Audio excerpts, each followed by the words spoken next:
Hey there, it's Derek here from Pacific Coast Auto. We're looking here at a 1991 Honda Beat. Still as popular as ever. This little Beat was bought from auction here in Japan for export over to the USA. This is a post-purchase inspection video. This one here has 100,000 kilometers.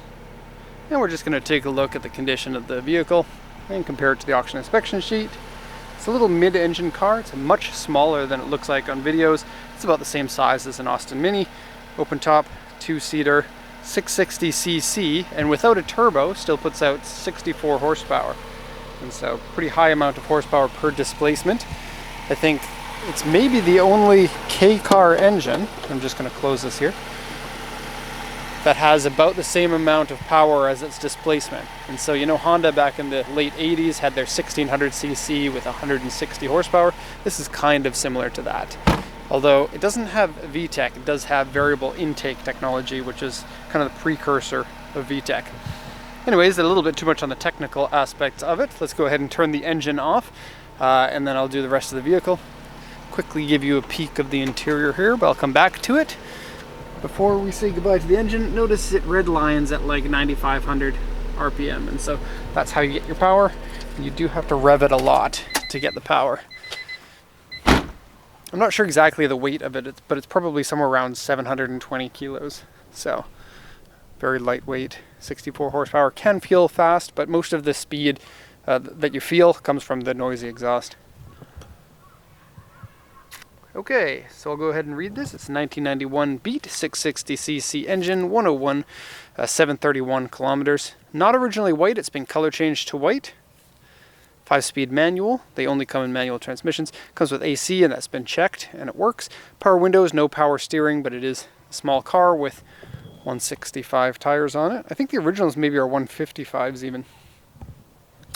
Okay, the seller says the timing belt has been changed, and the seats have covers on them.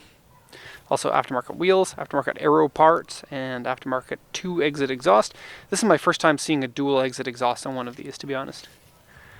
Okay, report here from the auction inspector says windshield rock chip, interior wear and dirty, color changed. What does that say? Paint wave on it because it has been repainted. Core support dented, right front inner panel small dent. Soft top has repairs in it. Auction grade 3.5, but it does have some front end stuff. The reason why it doesn't get R grade is because it hasn't been repaired. R means repaired. And so I looked at the body lines, everything looks like it lines up properly, and I don't have any issue with it. Apparently there was a dent in there, it's not something that I could see. Okay, so trim and console area have been painted. Aftermarket steering wheel, seat is saggy. Wheels, various scratches and dents on the car. And then it says it a pretty good looking body on there. You can see only U1 and A1 over there. So let's do a once around and then I'll show you any of the damage. There are a few things that the auction sheet didn't pick up, and so I'll point those out. For now, though, white looks good. Rear spoiler on it is cool. 16-inch wheels are a little bit big for my taste. Maybe 15s are about as big as I would want to go, but to each their own. I believe it's the wheels are about the same circumference when you take into consideration that the tires are skinnier than normal. So you're going to get a little bit of a bumpier ride with the bigger wheels than the standard, which I believe standard on these are maybe 13s and 14s. 13s on the front and 14s on the rear. But I can't remember because it's been a while. If you look at the side profile, it kind of has like a Lotus Elan look from the front wheel drive Elans. It's very similar in proportioning. But it is proper mid-engine rear wheel drive. The Elans are front engine front wheel drive. Tires on it, they're like a no-name tire. I mentioned in the other video that comes with this that just be a little bit careful with a no-name tire that's now, let's see, 5 years old. It says aftermarket aero parts, but the only aftermarket aero parts I think it has are these side skirts, which are quite a bit bigger than the original side skirts. Front bumper is original and then has lights cut into it. This one works. That one is burnt out. Also turned on the headlights to check the headlights, and they have city lights, which is not something that they have in all countries, but the US doesn't have them. Inside is like the running light inside the headlight, It's kind of weird. Yellow here and blue over there, so it's kind of mismatched city lights. Peeling on the headlight, if you look closely, you can see it's been like coated with a UV coating or something, and that's peeling off. The paint, I can't say it's the best paint job. It looks fine, but there are a couple of areas of drips, and if you look closely in this area here, there are some scratches that weren't properly detailed before repainting. Let me see if I can get a proper angle there. And you won't be able to necessarily see this on camera, I think. That's why I got some pictures of it. Okay. Alright, so the soft top repairs, let me show you. This area here tends to get ripped. This is the original soft top by the look of it. And it has these little patches put over. They're on both sides.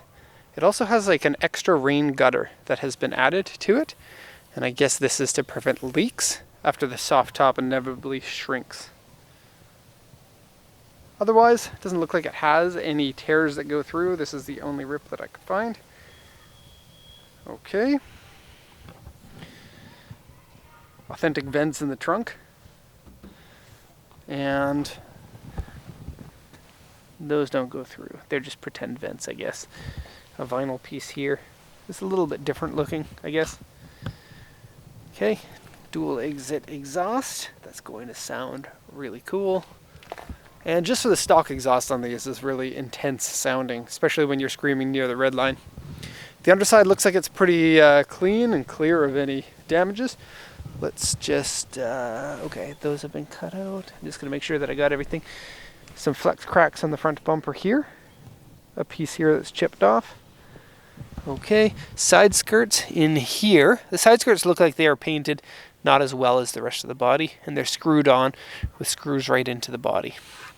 There's some paint damage here from rocks kicked up onto it, kind of a common thing that you'll see on a lot of cars with aftermarket side skirts.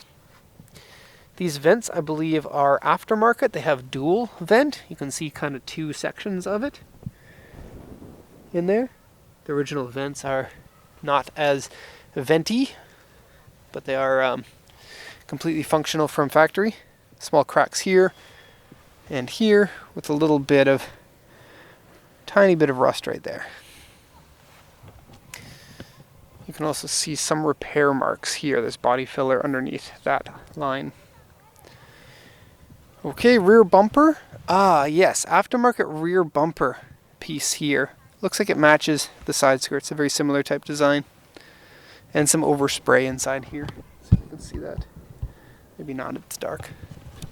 And it's a dark day. One more report after this, and then back to the office. This is my first report of the new year, actually. No, it's not. The first report was a Mercedes-Benz wagon there, but that one's not going on YouTube. Maybe this one isn't either. I don't know. Okay, this is okay. It's cracking in an area that's not that important. Not something that you need to be sealed. Has some sort of a sticker on there. And into the car. So let's take that key out so it is not beeping at us. The doors and several parts of the dashboard and console have been repainted, and it's been repainted poorly. Do we got focus? I don't know. Okay. Now all the insides of the doors have been painted. It looks like the original color was red because you can see some of it like there. Sometimes when they repaint cars, they won't repaint the inside of the doors or the inside of the door jamb, and that's really terrible. My track. Look at this. Multi-throttle responsive engine control. Old school VTEC. The 8.6 had that too. They called it TVIS. And the Roadsters, Mazda Roadsters, or Miata as they're called. Okay, so saggy seat here. And it's a seat cover. I don't know the condition of the seat underneath because I can't take the seat cover off. Seat cover looks okay, but it has some damage in this area here. If you pull it, you can see. And it has some Velcro added on here, I guess for some fancy headrests. Extra scratches here. Now the interior of these is usually gray on the doors. They tend to color fade really quickly, and it's made of the same gray as this is. And you can kind of see it's light gray here, but then a darker gray down here. So that's what it's like when it starts to break down. Console, same thing. You can actually see some scratches from paint coming off there. That's been repainted. And let me get in. That part there has been repainted. Okay. Cool gauge hood. I don't know if that's what you call it. Upgraded sound in this one. It's called a Gathers kit. But it's been taken out for a Toyota stereo. Kind of weird. Power windows does work. A very nice short shifter. It's kind of NSX-y like in here. These were made at about the same time as the NSX. This one here is for the fog lights. An aftermarket switch put in. This one here is a momentary switch. I couldn't figure out what it does, but it clicks itself back up when you push it down. Nice. Actually, it's not. They don't. As far as I know, I've never seen nitrous used on any cars here in Japan. Okay. Okay. I couldn't find anything problematic with it mechanically, but it hasn't been test driven. Okay, we are done the report. Hope you enjoyed that. If you have any questions, let me know. Otherwise, thank you so much, and have a nice day.